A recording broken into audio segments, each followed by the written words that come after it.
Goeienaand Suid-Afrika, Sondag aand, die 19 April, en is amper middernag in Suid-Afrika, die tyd wat hierdie berig gemaak word. Net so rukkie terug, nie rukkie terug nie, paar ure terug, gedurende die laatmiddag, deur die middag van Sondag, het een van Iran se skepe onder skoot gekom van die Amerikaanse vloot. Hierdie skip was op pad van die Atlantiese Oseaan, die Indian Ocean, op pad na Iranse poort toe. En is 'n Iran vlekskip, en hy het eenvoudig net besluit, hy gaan deur die Navy blokkade ry. So, daar was nie onmiddellik op die skip geskiet nie. Die skip was escort deur 'n Amerikaanse oorlogskip, en vir 6 ure lank het hulle probeer hy crew kry om te respond na radio boodskappe en alles, en vir hulle te sê hulle moet stop en terugdraai. Maar die crew het geweier, hulle het nie gerespond nie.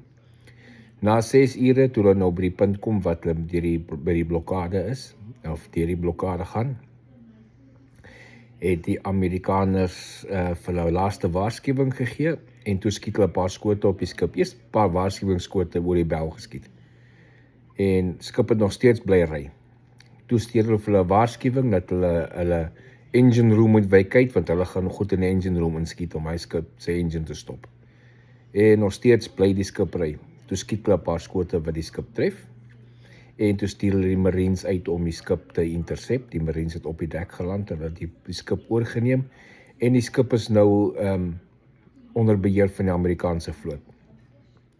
Dit was 'n skip wat teen sanksies was, wat voorraad ingebring het vir Iran, en wat ook deur die blokkade wou deurgaan. Eerste ding wat die Iraniërs doen, hulle ontken dit. Hulle sê, nee, daar was nooit so iets nie. Toe sê hulle later nie, die Amerikaners is gerepel. Hulle het nie reg gekry om die skip te vang nie. Die skip is nog steeds onder hulle beheer. Maar die skip is geanker. Hy is oorgevat deur Amerika. Dit is nou maar die tipies hoe die Iraniërs se regime moet in die publiek praat om te wys hulle is nog oral in beheer, maar daai skip is afgevat.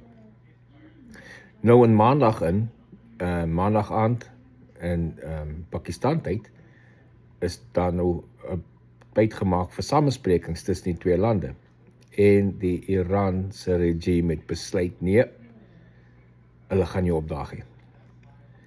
Nou, hulle sê dalk so in die publiek, maar agteraf stuur hulle iemand op die dag om te praat. So mens weet nie, maar hulle het duidelik gesê, hulle gaan nie gaan nie.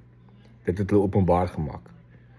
So as hulle nie gaan nie, en dan kom jy 'n deal maandag aand nie, dan moet hulle nou maar kry vir wat na hulle kant toe kom. President Trump is baie geduldig. Die skietstaking is Woensdag verby. Hy gee vir hulle geleentheid na geleentheid, maar dit lyk nie na wil voorkom nie. So hy is baie geduldig met hulle. Sy geduld gaan uitloop op 'n stadium. Die Iranse regering en die Iranse weermag spesifiek, die IRGC, hulle besluit nie, hulle is nog steeds die oorlog, hulle wen die oorlog. En hulle gaan nou op die Amerikaanse skepe begin skiet wat hy skip gevat het. Eers sê hulle die skip is gerepel, die Amerikaners het die skip gevat nie. Nou sê hulle nog dat hulle die Amerikaanse skepe wat hy skip aangeval het, ook attack. En hulle het 'n paar drones in die rigting van die skip geskiet wat obviously nie gemaak het nie. Dit is nie 'n siviele skip nie, die militêre skepe het genoeg lugafweer. Hulle het in die begin van die oorlog baie missiele op Amerikaanse skepe geskiet, veral op die supercarriers, maar nie in dit naby gekom nie. So, dis maar die stand van sake.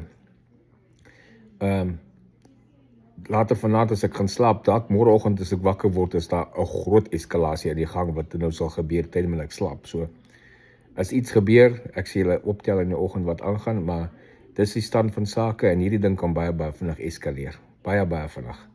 En dit gaan net sleg uitdraai vir Iran, as dit gaan eskaleer, want die Amerikaanse weermag staan lankal gereed om te stryk, as president Trump so sê. So, ek staan môre in die boot af vir Koppel TV, geniet die aand.